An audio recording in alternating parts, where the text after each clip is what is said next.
Michael Jackson, June 25, 2009, Los Angeles, California, USA. On the afternoon of June 25, 2009, 50-year-old Michael Jackson was inside his rented mansion in the Holmby Hills neighborhood of Los Angeles. Just weeks away from launching his highly anticipated This Is It comeback concerts in London, he had been deep in rehearsals and struggling with severe insomnia. Sleep had become elusive. According to medical records, Jackson had been under the care of a personal physician who administered various medications to help him rest. That morning, after another sleepless night, he requested something stronger.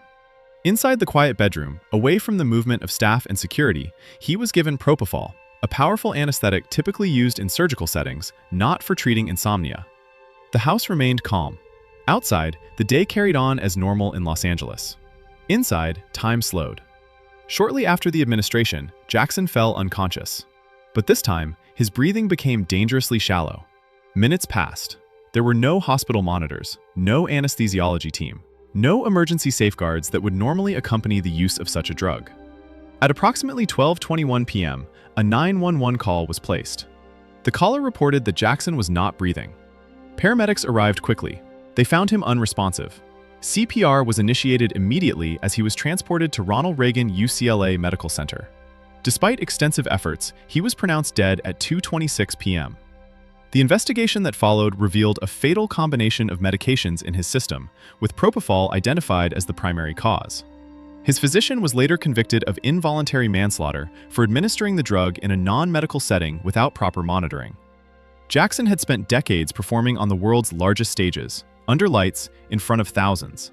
But in the end, it was a quiet room, controlled by routine and trust, where the danger went unnoticed until it was too late.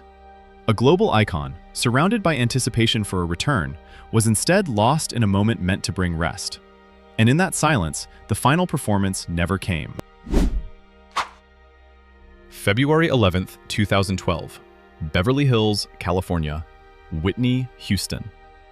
The Beverly Hilton Hotel was preparing for the annual Grammy Awards weekend. The building buzzed with rehearsals, interviews, and industry gatherings. In room 434, 48-year-old Whitney Houston was getting ready for a pre-Grammy event. She had spent the day meeting people, rehearsing, and resting. The bathroom was filled with steam.